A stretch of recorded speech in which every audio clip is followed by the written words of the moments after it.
What up? Welcome back to the channel. I'm Mo.J and we are locked in. This is the recap for Power Book 4 Season 2, Episode 6. Now, I am on my travel mic and laptop, so you gotta bear with me, but we're gonna break down this episode because this season is going in the right direction.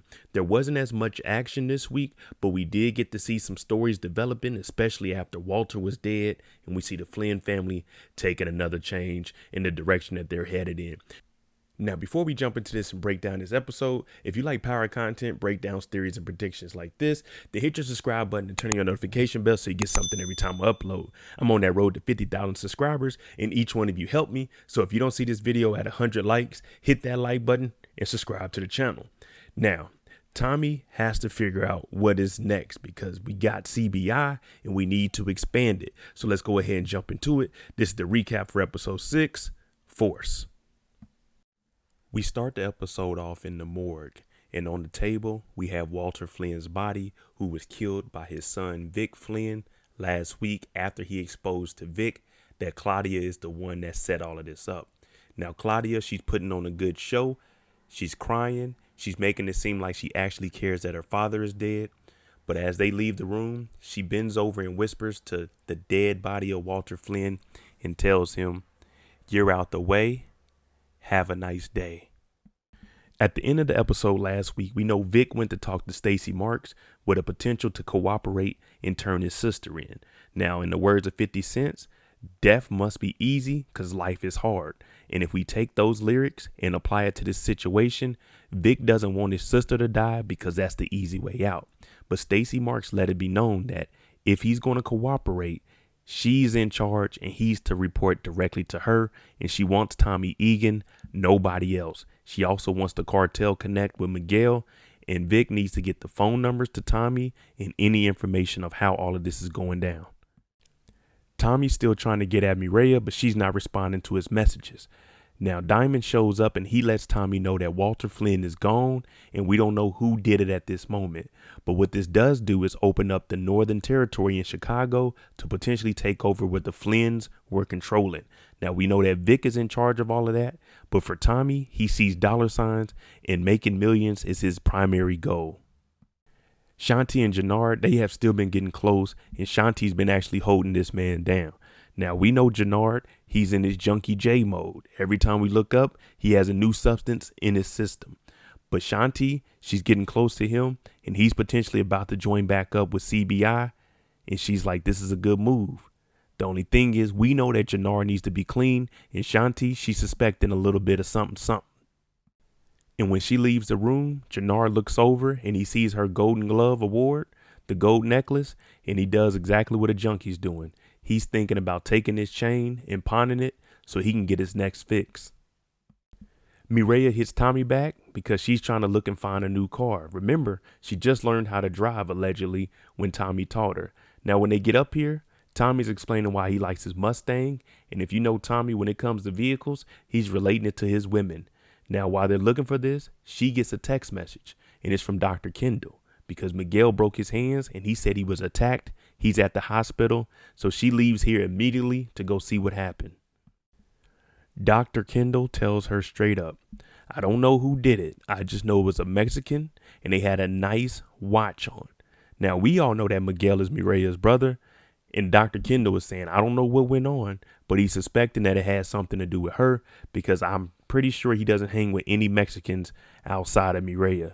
So what he's saying is, hey, whatever the hell happened, I ain't really tripping off of it.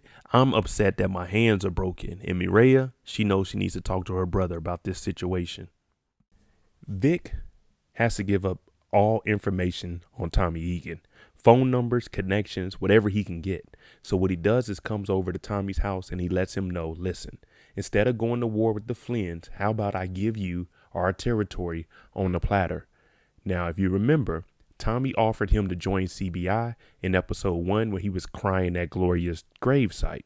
So now what he's trying to do is let Tommy take over the organization. They move the work 60-40 split Tommy's way.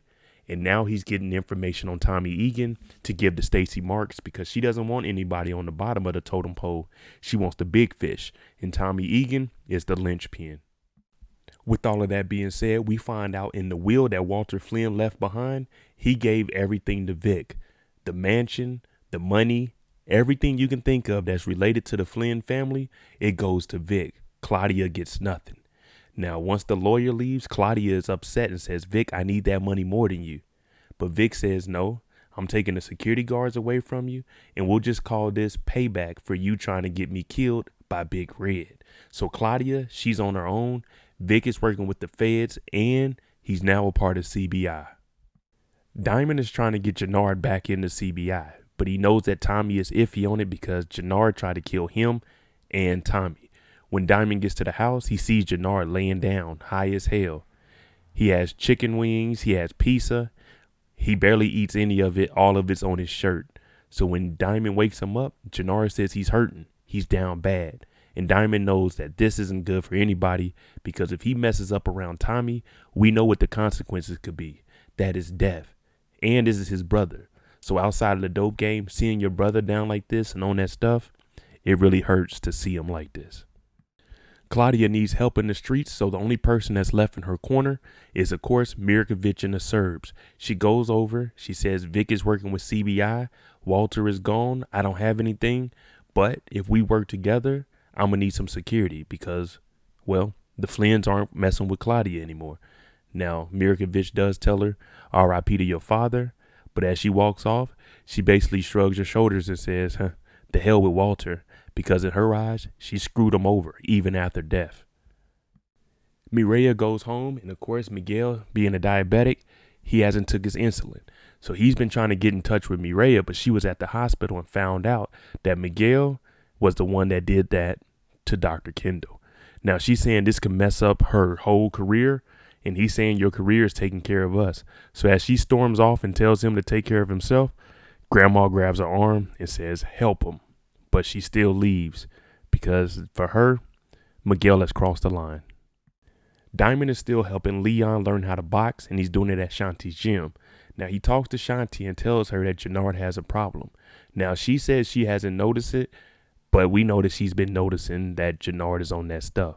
And she says, listen, if you can get Jenard back into CBI, I'll get him clean and we'll work together and I'll give you the Garfield projects. For Diamond, this is a win-win. They can expand territory and his brother will get clean and he doesn't have to look out for him because Shanti will be doing it.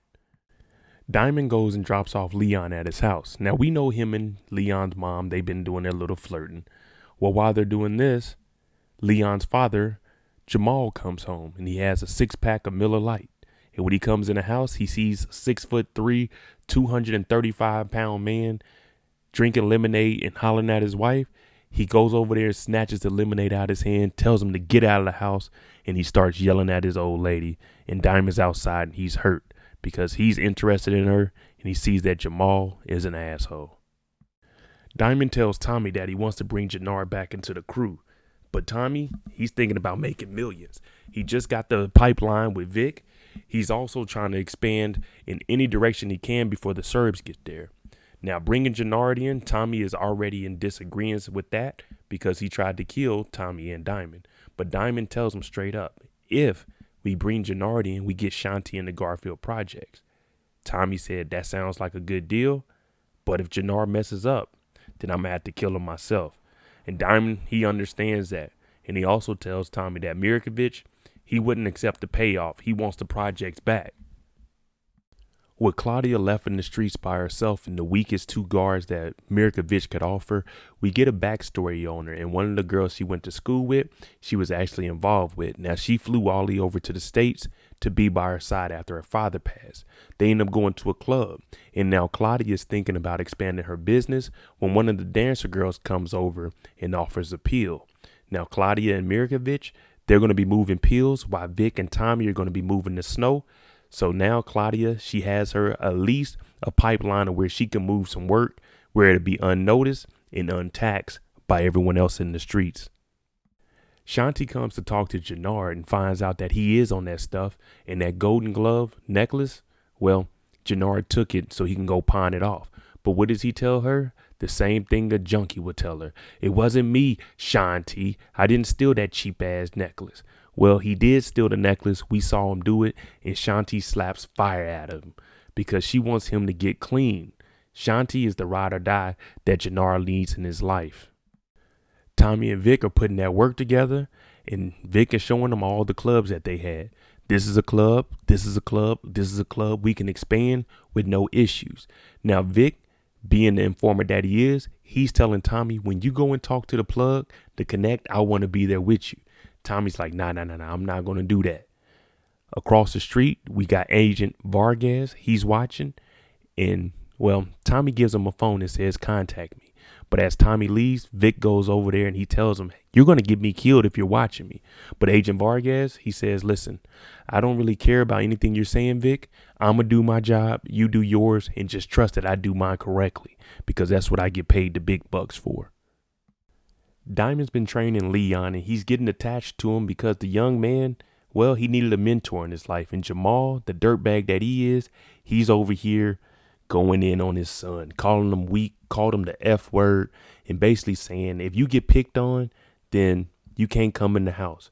Now, Diamond is watching it from across the street, and he's feeling some type of way about it. And we know that Leon isn't built like that, but his father continues to antagonize him, and it's just bad, overall bad. But we know that his dad is different because he had the 6-pack of Miller Lite after a hard day's worth of work.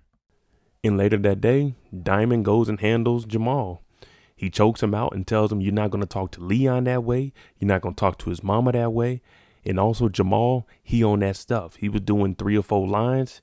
Well, Diamond almost made his eyes pop out of his head. So I guarantee he's probably going to either get back on that junk or get back on that junk, because it's not looking good for him. And Diamond, he saved the day. But to anybody listening to the sound of my voice right now, do not be Diamond, because Diamond had no reason to be involved in this whole situation. After a little bit of strangulation, Diamond brings Jenard to the barbershop. Now he's trying to convince Tommy, hey, the stronger we are, the more people we bring into CBI, the better we are. We can make money. Plus we get Shanti and Garfield projects. So Jenard said he wasn't thinking with his head, and he apologized. Tommy also lets him know, if you mess up one more strike, I'm going to kill you myself. So they shake hands and they come to an understanding that they got to work together in order to make CBI the strongest it can possibly be. Tommy goes and talks to Miriam because she hasn't been responding. Well, she explains that Dr. Kendall was beat up and hands broken by, who else? Her brother Miguel. Now Tommy is saying, well, if he was putting his hands on you, then he deserved it. She's trying to tell Tommy, this doesn't have anything to do with that. But this is putting you in danger if Miguel finds out that these two are messing around. Now, Tommy, he's not really worried about that, but he gets a phone call because little does he know, it's going down. The Serbs pulled up to the block, grenade launchers, automatic weapons. And when I tell you they started letting everybody have it, anybody could get it at this moment. We even had Big Smurf use a person as a shield. They had grenade launchers. They shooting up everybody. And CBI was just on the block having a picnic. If you're not subscribed to my channel, you should be, because on Monday, during our Monday mistakes, we found out that CBI has been slacking every single episode when it came to the projects. No security, just cookouts. Well, the Serbs, they done burned the whole block down. Stacy Marks isn't playing around with Vic. She continues to tell Vic, I want information on Tommy. I don't care about your sister. I want information on Tommy Egan. Now, Vic, he's frustrated because he's trying and he's doing everything he can, but we know Tommy doesn't trust anybody. So Stacy Marks says you need to get out there and make it happen. When I say jump, you say how high. So for Vic, with the shootouts and everything going on, and Tommy keeping him away, we don't know how he's going to get through this. Vic also didn't reveal that Tommy gave him a burner phone to call him and him only. This whole time we've been calling her Shanti the showstopper, Shanti the ride or die. Well, behind the scenes, Shanti's been putting together a play, so we're going to call her Big Play Shay. Shout out to Shannon Sharp. Big Play Shanti is talking about, hey, Jenard, Tommy can't just come into the city, put his foot down, and make it seem like he just runs everything. So what we're going to do is work together. We're going to play a game. We're going to play our role, And eventually we're going to take out Tommy Egan and be in charge of everything. Your brother Diamond, you can take care of that because that's your brother. But we'll put a bullet in Tommy and we'll take over CBI. Miriam came to Tommy's house because she thought he was dead. When the whole shootout went down with the whole block, when she seen Big Smurf, she almost lost it. She came over and Tommy finally got him some. But when Tommy gets up to look at the map and make more plans on how to expand territory, he hears Holly. He turns around. He's seeing Ghost. And Holly is saying, you're going to hurt Miriam just like you hurt me, just like you hurt Keisha, just like you hurt everyone in your life. And Tommy says something that we didn't think he would say. He said he's not going to hurt Miriam because he, 4-letter word her, he loves her. And we don't see Holly anymore. But remember, Holly was pregnant when Tommy killed her. All right, there you go, the recap of episode 6. Let me know what you think about this. Was it good to see Tommy having ghosts in his life, kind of like Tariq St. Patrick? And what is Diamond going to do with the Jamal situation? Is he going to take him out coming up pretty soon? Let me know what you think. I'm Mo.J. Remember, I just relocated to Germany, so give me a while. These videos might be coming out a little late, but I'm still going to try to get to them when I can. I'm in the process of getting me a new place and setting up my studio. But as soon as I do, we'll be back with the live shows and we'll be having Monday mistakes. And I got a couple of other things coming to the channel. So if you like the channel, if you like this kind of content, if anything made you say, then hit that subscribe button, turn on your notification bell so you get something every time I upload. I'm on that road to 5,000 subscribers. So if you don't see this video at 100 likes, hit that like button. Thanks for watching. I'm out.